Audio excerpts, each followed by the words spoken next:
We've talked about Afghanistan, we've talked about Iraq, talked about Israel, Palestine, and talked a little bit about the issue of Obama inheriting an empire. Now that empire costs a lot of money.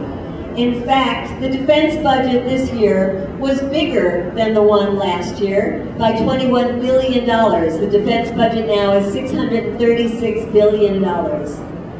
And if you include and add to that money in other areas that is part of that budget, like Homeland Security, Veterans Affairs, the Energy Department, which deals with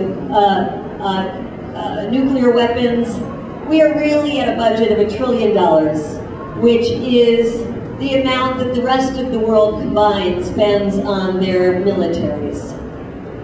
We are spending about $1 trillion a year on a military at a time when we have tremendous suffering and economic needs here at home. We have a growing deficit here at home that is unsustainable.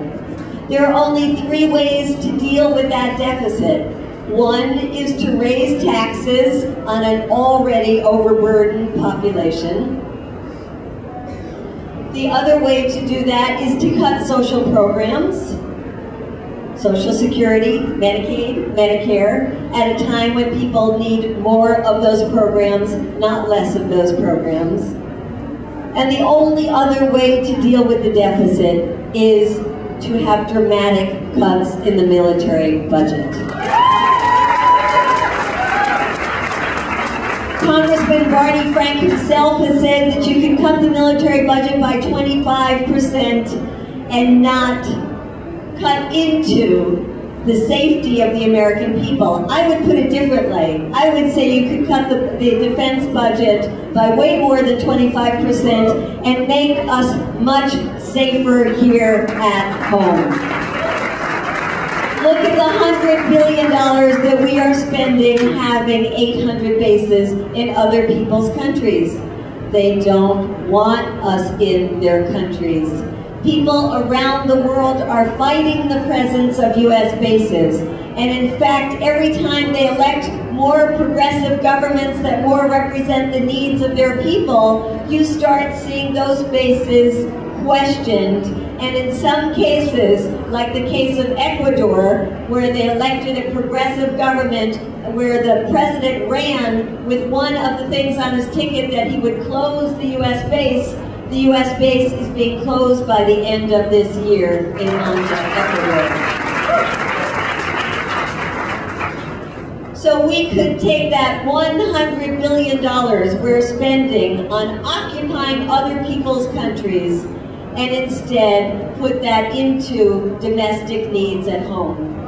We could take so many of the hardware that is in that budget that is useless, that is Cold War machinery, that is still being churned out because the defense contractors have friends in Washington, D.C.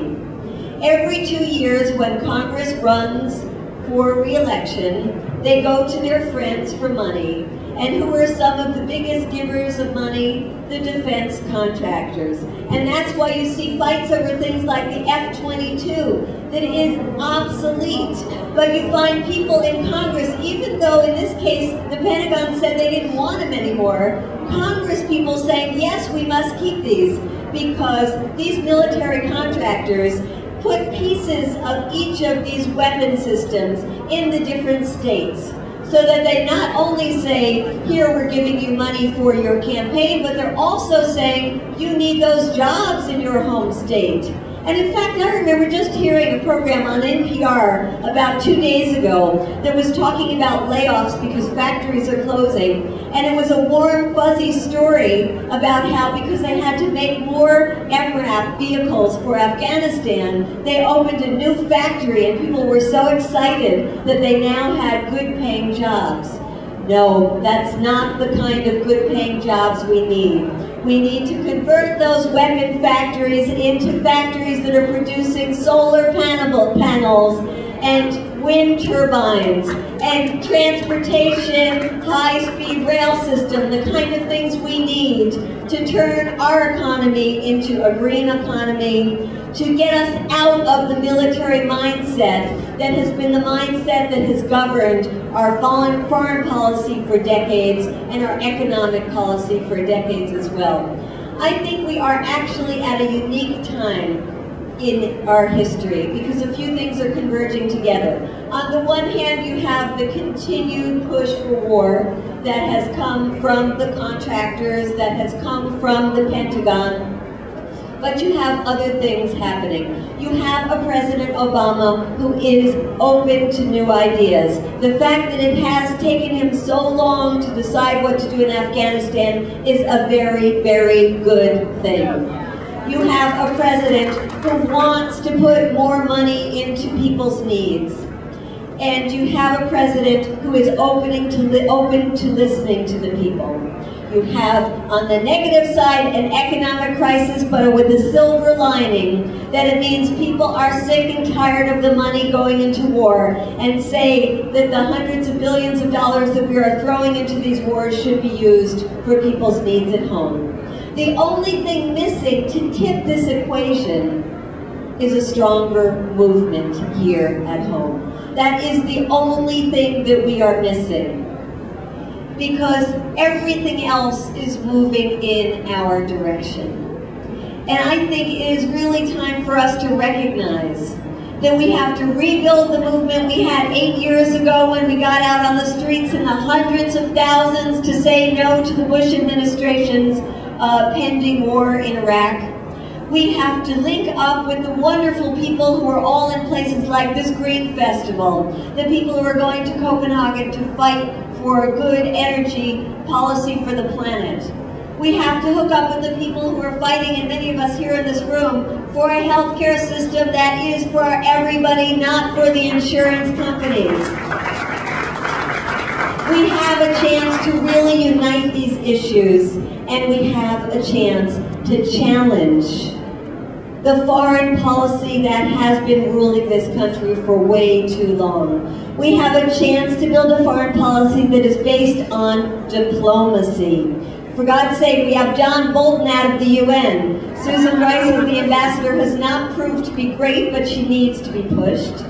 We have a chance to have a foreign policy that's based on international cooperation because the world wants to work with the United States now. You saw the crowds that came out when Obama was in Berlin. You saw the crowds that came out when Obama was in Cairo. They want to work with the United States. They want the United States to change its policy and do the right thing.